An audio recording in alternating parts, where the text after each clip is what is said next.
হয়েছে, চিৎকার করে ডাকছে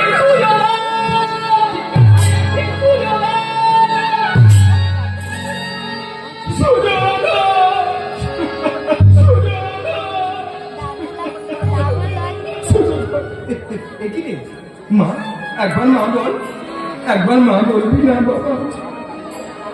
কাটা মুন্ডতে আর মা বলে ডাকে মা, মাথায় হাত বুলিয়ে দিচ্ছেন, একবার বল মা, একবার মা বলবি না? এদিকে কৃষ্ণ ত্রিভঙ্গ বঙ্কিম থামে দাঁড়িয়ে মুরলী বাজাচ্ছেন। কৃষ্ণকে দেখতে পেয়ে চিৎকার করে বললেন, কৃষ্ণ কৃষ্ণ, তাই কৃষ্ণ, তাই তোর কি মায়া দয়া বলে কিছু নেই? কুন্তির 5টি পুত্র, একটাকেও তুই কেড়ে নিলি না, আর আমার 100টা পুত্র তুই সবগুলোকে কেড়ে নিলি কেন? আমি যে শুনেছি তুই নাকি বিপদ ভঞ্জন মধুসূদন, তুই নাকি ভক্তের ভগবান, তুই ভক্তের ভগবান, তুই ভক্তকে ভালোবাসে। মায়ের কোল থেকে পুত্র খালি করে নিয়ে, মায়ের কোল থেকে সন্তান খালি করে নিয়ে তুই বড্ড হাসছিস রে কৃষ্ণ। তোকে অভিশাপ দেব। দাঁড়াও পিসিমা, দাঁড়াও। অভিশাপ এমন একটা জিনিস যা দিয়ে দিলে আর ফিরিয়ে নেওয়া যায় না। তুমি একটু অপেক্ষা করো পিসিমা, আমি তোমার 100টা ছেলেকে একটা ছেলেকেও মারিনি পিসিমা। তুই মারিস? কে মারলো তাহলে পিসিমা? ওরা নিজের দোষে নিজেই মরেছে। কি মা, আজকে ট্যাং ভাইয়া গেল, হাত ভাইয়া গেল, সুগার বাইরে গেল, আস্তে ভগবানকে বললেন, ঠাকুর তোমার বিচার নেই, এইটুকু বয়সে তুমি আমায় সুগার দিয়ে দিলে, প্রেসার দিয়ে দিলে। দোষীটা করি ভগবানকে। আর ছেলে যখন চাকরি পাই তখন বলি এটা আমি পড়িয়েছিলাম তাই চাকরি পেয়েছি। দোষটি যখনই আমার রোগ হয়, যখনই ব্যথা হয়, যখনই জ্বালা হয়, তখন ভগবানকে দোষারোপ করি, ঠাকুর তোমার জন্য হলো। কিন্তু ভগবানের দোষ থাকে না রে। এর জন্য নহি দোষী কথা, জীব আপন হাতে লিখি আছে আপন ভাগ্য। ওমা, আমরা কপাল নিয়ে আসি আর কর্ম নিয়ে যাই। যে যেমন কর্ম করবে সে কিন্তু তেমন ফল পাবেন। এর জন্য ভগবানকে দোষ দিলে হবে না। আস্তে ওই বাঁশের গাছকে চুষলে কিন্তু আখের রস পাওয়া যায় না বাবা। পাওয়া যায়? বাঁশ গাছ দেখেছেন? ব্যাম্বু, ব্যাম্বু বাঁশ বোঝেন? বাঁশ চুষলে কি আখের রস পাওয়া যায়? আখের রস খেতে গেলে কিন্তু বাবা জীবিত হয়, তবে আখের রস পাওয়া যায়। ঠিক বলছি তো? ঠিক কত? তুমি দোষ দিচ্ছ কাকে? কেন আমার ছেলে মারা গেল কেন? আসতে মা, এই তত্ত্বটা বলছে একটা কারণের জন্য। আমরা অনেক কিছু জীবনে ভুল করে থাকি, কিন্তু প্রত্যেকটা ভুলের মাসুল দিতে হয়, বা প্রত্যেকটা ভুল করি আর ভগবানের উপর দোষ দিচ্ছি। বাবা ঠিক বলুন, মুখে হাত দিয়ে। আমাদের প্রত্যেকটা জীবের দোষ কি আজ এই তত্ত্বের মাঝখানে বলে গেলেন। একদিন আসতে মা, একদিন গান্ধারী অন্ধ ধৃতরাষ্ট্রকে আগের জন্য বিয়ে করেছিলেন। অন্ধ ছিল না ধৃতরাষ্ট্র বাবা। অন্ধ হলো কিসে? না তো কামে অন্ধ হলো। দেখুন একটু ভালো করে শুনুন তথ্যটা। তো গান্ধারী বিবাহ করে ফুলসজ্জার ঘরে ঢুকেছে। আসতে বাবা, ফুলসজ্জার ঘরে ঢুকে স্বামীকে বলছেন, স্বামী এই তো আমাদের বিয়ে হয়েছে, এবার কিন্তু পেটে জঠরে কিন্তু সন্তান আসবে, আমি তো গর্ভবতী হব, আমি তো সন্তানের মা হব। তাই স্বামী তোমার কাছে একটা প্রশ্ন শুনবে, গর্ভবতী অবস্থায় পেটে সন্তান কিভাবে থাকে বলতে পারো? একটা গর্ভবতী মায়ের পেটে সন্তান কিভাবে থাকে আমায় একটু বলবে? আর আমি কেমন করে বলি বলো দেখি? আমি তো পুরুষ জাতি, আর পুরুষ জাতি হয়ে গর্ভে সন্তান কেমন করে থাকে এ তো আমার জানা নেই। স্বামী দেখো না, ওই দেখো ছাদে দেওয়ালে একটি মাকড়সা, মাকড়সা বলছেন বাবা মাকড়সা, তা দেখো না মাকড়সাটা গর্ভবতী, একবার নামিয়ে নিয়ে এসো না, তার পেটটাকে বিদীর্ণ করে দেখবো আমি একটা গর্ভবতী অবস্থায় সন্তান কেমন হবে। কামন্ত ধৃতরাষ্ট্র সেই মাকড়সাকে নামিয়ে নিয়েছে, পেটকে বিদীর্ণ করে দর্শন করলেন কি না, তো সেই গর্ভবতী মাকড়সার গর্ভে কেমন করে সন্তান থাকে। আর যখন মাকড়সাকে বক্ষ বিদীর্ণ করছেন, চিৎকার করে ডাকছেন বাঁচা।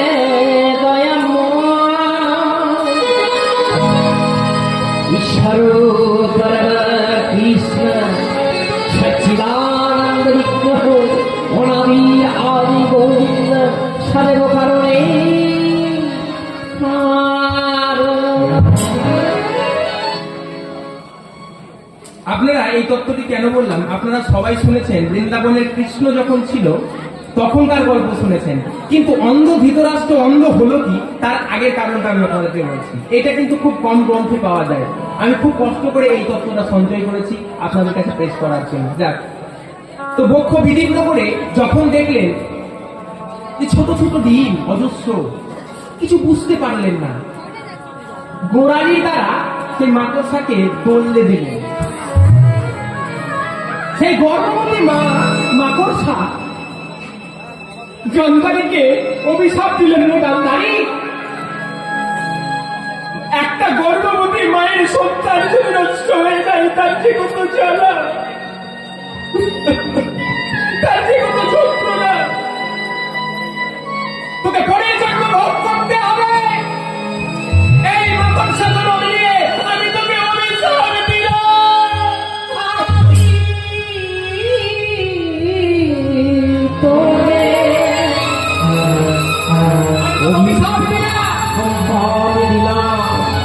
পরে এই জন্মে পুত্র শোকে তু কৃষ্ণ হাউ হাউ করে কেঁদে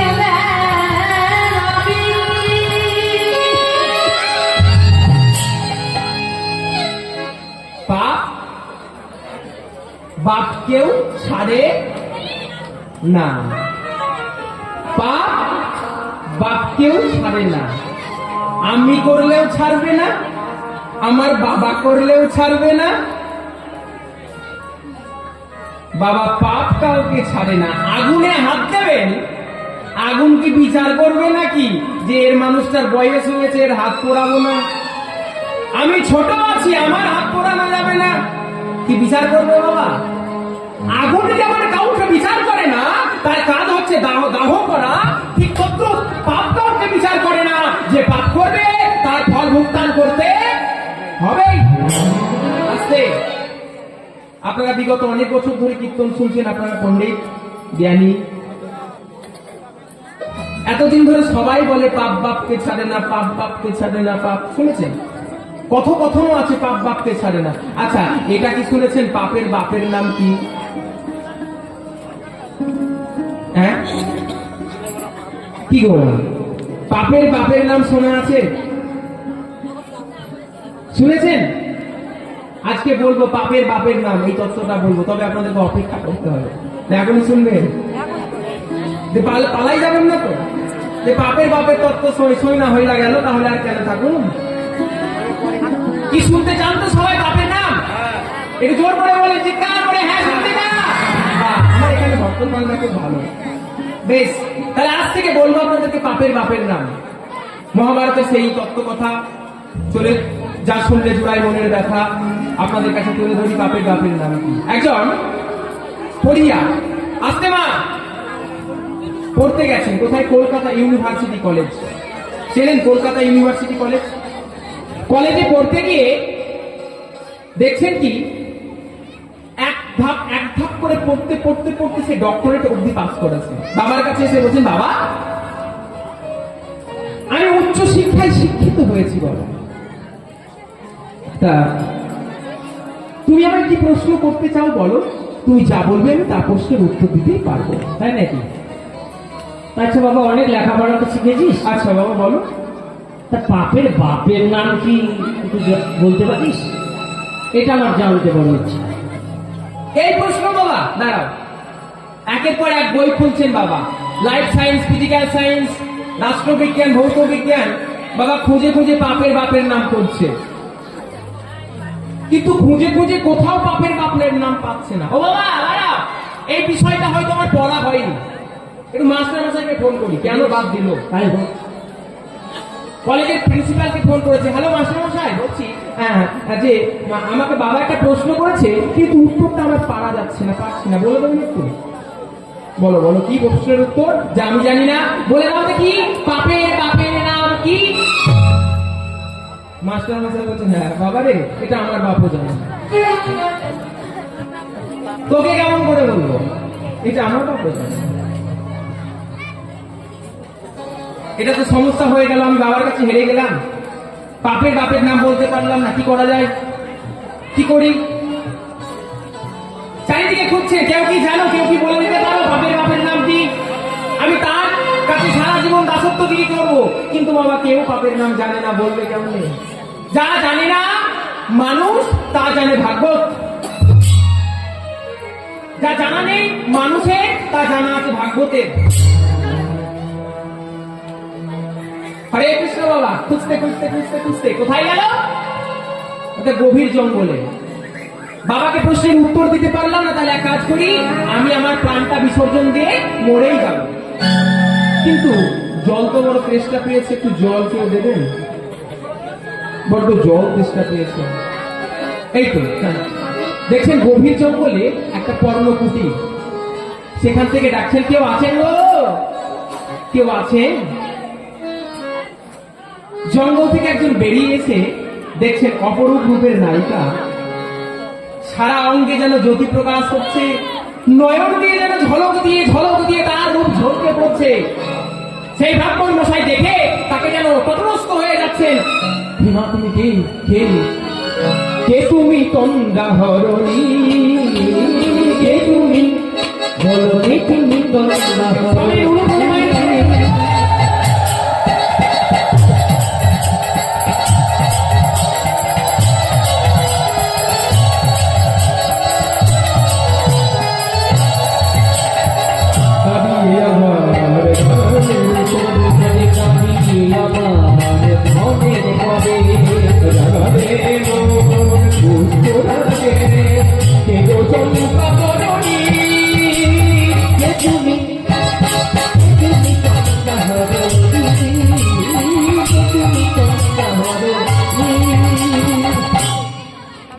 তুমি জল খাবে? জল আছে, নাও জল না।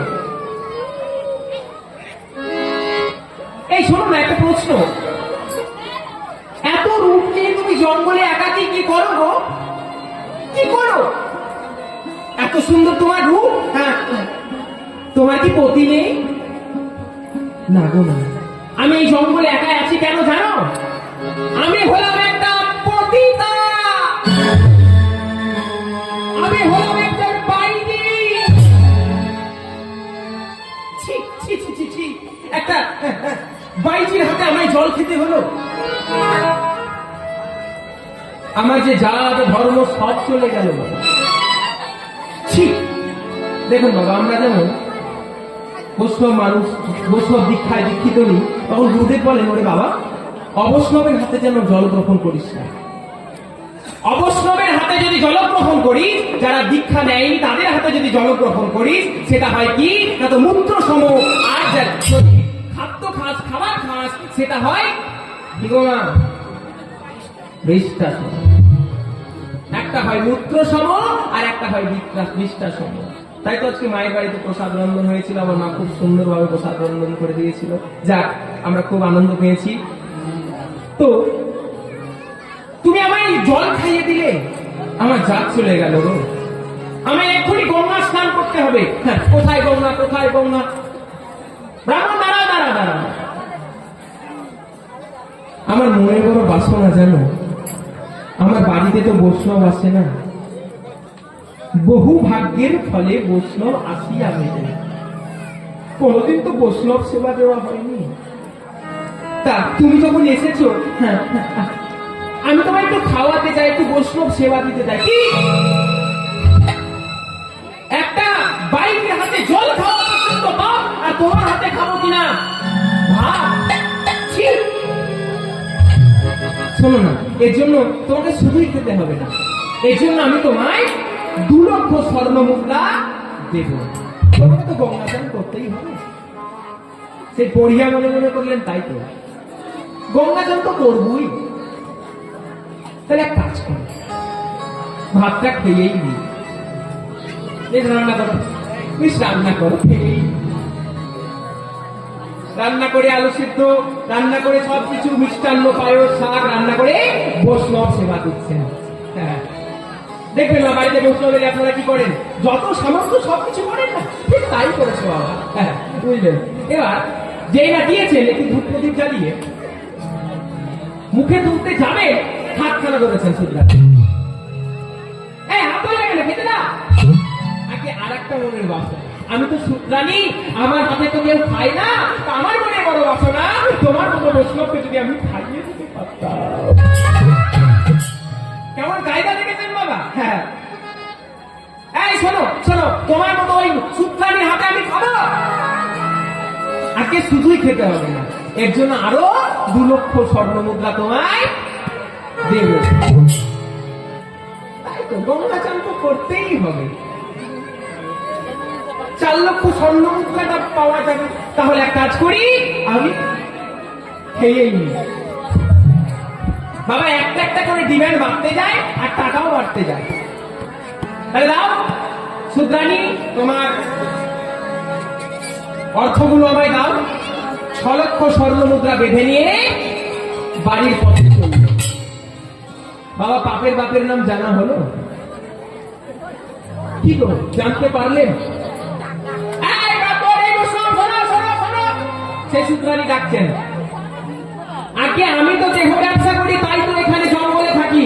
আচ্ছা, তোমার মতো ব্রাহ্মণ, তোমার মতো বৈষ্ণব এই জঙ্গলে জঙ্গলে ঘুরে বেড়ায় কেন? ভুলেই গেছিলাম। আমার বাবা মা একটা প্রশ্ন করেছিল, কি পাপের বাপের নাম কি? সেই পাপের বাপের নাম জানতে আমি আজকে এখানে এসেছি। ব্রাহ্মণ, বৈষ্ণব, জানতে পারোনি পাপের বাপের নাম কি? আগে না, এতক্ষণ ধরে তুমি যে আমার সঙ্গে করছিলে সেটাই হলো তা। বুঝলাম না, আমার হাতে এক গ্লাস জল খেতে তোমার জাত চলে যাচ্ছিল, আর যখনই তোমাকে 2 লক্ষ টাকা দেওয়ার কথা বললাম, যখনই তোমাকে 2 লক্ষ স্বর্ণ মুদ্রা দেওয়ার কথা বললাম, তখনই তুমি বললে আমার হাতে জল খাবো। বাপের বাপের নাম হলো লালসা, বিদ্যে। যত লোভ করবেন তত পাপ বাড়বে। তাই আপনাদের কাছে বলছি, করজোর করে না, লোভ করবেন না। অমুক কর্মকারের 5 তলা বাড়ি হয়েছে, আপনার 1 তলা, আপনি এটাই নিয়ে সুখী থাকুন। দিয়ে ভোট যাকে মোট কেড়ে নিতে কতক্ষণ। সময় যেমন চলে যাচ্ছে, আর সময় নেই, বেলা চলে যাচ্ছে, 3 কাল গিয়ে 1 কালে ফিরছে। এখনো তো ডাকা হলো না ঠাকুর, তুমি তো পরম বৈষ্ণব, তুমি তো পেয়ে গেলে বৈষ্ণবীকে, তোমার চরণ আশ্রয় করা তো আমার হলো না। দিন গেল মিছা কাজে, রাত্রি গেল নিদ্রে, না ভজিল রাধা কৃষ্ণ চরণ ঠাকুর। সারাদিন শুধু আমার আমার আমার করতে করতে পার করেছি, তোমার কথা তোমার বাবা হলো না। বলতে পারো গোবিন্দ, শেষের দিনে তুমি আমায় কেমন করে পার করবে? কি নিয়ে বলবো যে তুমি আমার আর আমি তোমার? আমার আছে কি বলতে পারো ঠাকুর? ও মা, আজ থেকে ভগবানের কাছে একটা কথা বলবে ঠাকুর। আমি তো তোমায় কিছু দিতে পারিনি, তবে তোমার কাছে একটা জিনিস আমি ভিক্ষা করে নিচ্ছি। কি জানো, সারাদিন তোমাকে স্মরণ করতে পারি না পারি, তোমার জন্য কিছু করতে পারি আর না পারি, তুমি যেন আমায় স্মরণ করো। তোমায় ভুল দিতে পারি আর না পারি, তোমার জন্য মারা গাঁথতে পারি আর না পারি, তুমি যেন আমার পাশে থেকো, তুমি যেন আমায় দেখে নিয়ে থাকো। আর একটাই কথা বলবো, যেটা রজনীকান্ত লিখলেন, সেই কলম আসুন আমরা একটু বলি। তবু দয়া, তবু দয়া দিয়ে হবে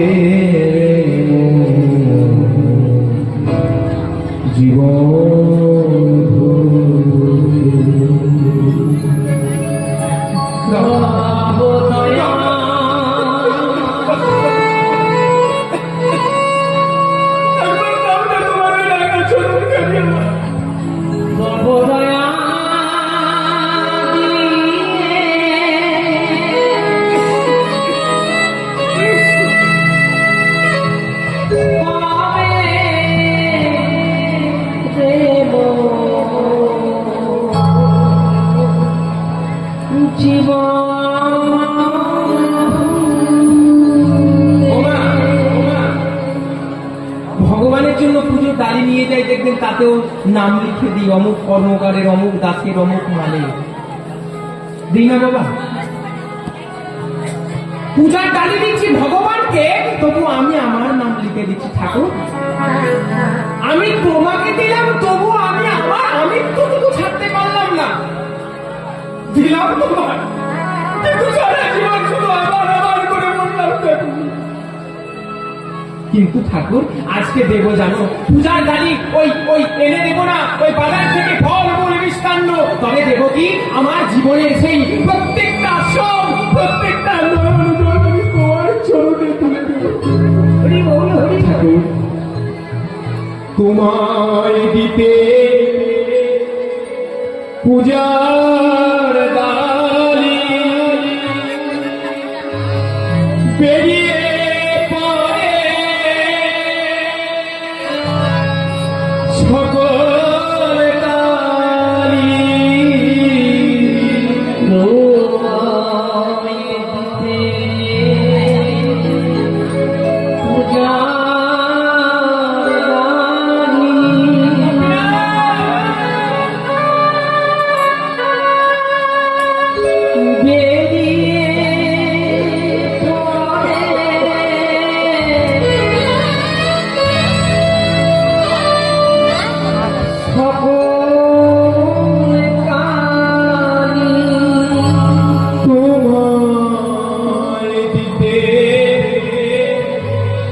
পূজার ডালি বেরিয়ে পড়ে সকল কালি,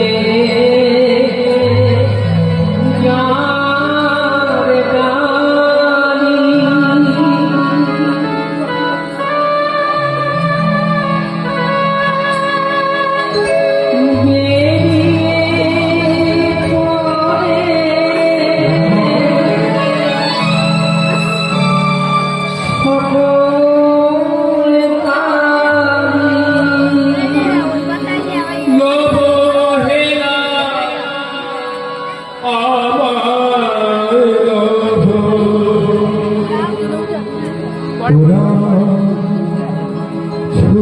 ডালি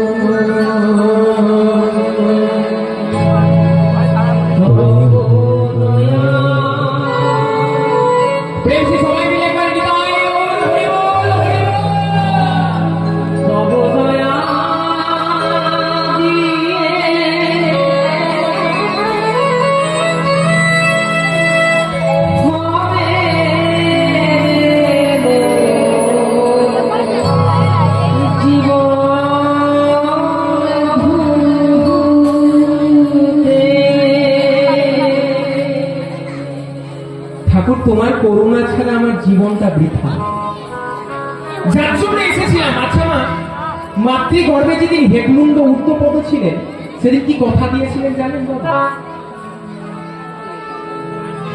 ভগবান আপনার কাছে এসেছিল, সেদিন আপনি ভগবানকে বলেছিলেন, হে ঠাকুর তোমার কাছে যাব, তোমার ওই ধরা ধামে গিয়ে তোমার লীলা করব। কিন্তু ধরা ধামে এসে ভগবানের লীলা বাদ দিয়ে আমরা আমাদের লীলাতে ব্যস্ত হয়ে গেলাম। ভজন বাদ দিয়ে বাবা ভজনের মত হয়ে গেলাম। চলে গেল কোথায় যাব? দিনকাল যেতে যেতে যেতে যেতে যেতে বাবা আজকে চামড়া এই ফুলটার মতো হয়ে গেল। দেখুন না, এই ফুলটা আমার গলায় পরিয়ে দিয়েছে, আর কিছুক্ষণ পরে এই ফুলটাকে নেওয়া যাবে না। কি যাবে বাবা? শুকিয়ে যাবে। যখন গাছে ছিল তখন ভালোই ছিল, ঠিক তদ্রুপ একদিন হবে কি আমাদের গাছ থেকে যেদিন ঝরে পড়ে যাবে সেদিন এরকম দশা হবে। আসুন না, আস্তে আস্তে, চিৎকার করবেন না।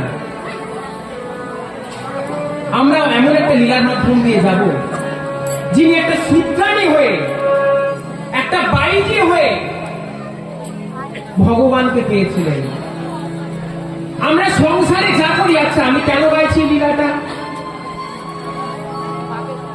বিগত কালকে এই লীলাটার অর্ডার হয়েছিল, ইউটিউব শোনার পর আপনাদের কাছে গাইছি এটার কারণের জন্য। দেখুন, সংসার করতে করতে আমাদের কখন কি হয়ে যায়, কখনো ভালো কর্ম করি, কখনো খারাপ কর্ম করি, কখনো তাকে ডাকতে পারি, কখনো ডাকা তাকে হয় না। ঠাকুর আমি যাই করতে পারি করি কি না, কিন্তু আমি যেন শেষের দিনে তোমার চরণ ছাড়ি পাই, এটাই উদ্দেশ্য, তাই তো মা? আচ্ছা, চালাকি করতে পারবেন? আজকে যে লীলাটা আপনাদের কাছে রাখবো সেটা হলো চালাকির লীলা। মানে চালাকি করে ভগবানকে পাবেন। কেমন? গোপাল ভাঁড়ের গল্প সবাই শুনেছেন, দেখবেন। আস্তে একদিন রাজামশাইয়ের জন্য চালাকি কাকে বলে, চালাকি করেও ভগবানকে পাওয়া যায়। মাথায় করে খই নিয়ে যাচ্ছে, খই বলেন, খই দুর্গা পুজোয় খই নিয়ে যাচ্ছে। তো হয়েছেটা কি, আস্তে মা, যেতে যেতে অনেক বাতাস বইছে, অজস্র বাতাস। বাতাস বইতে বইতে হয়েছে কি না, তো যত খই ছিল সব উড়ে পালিয়ে গেছে।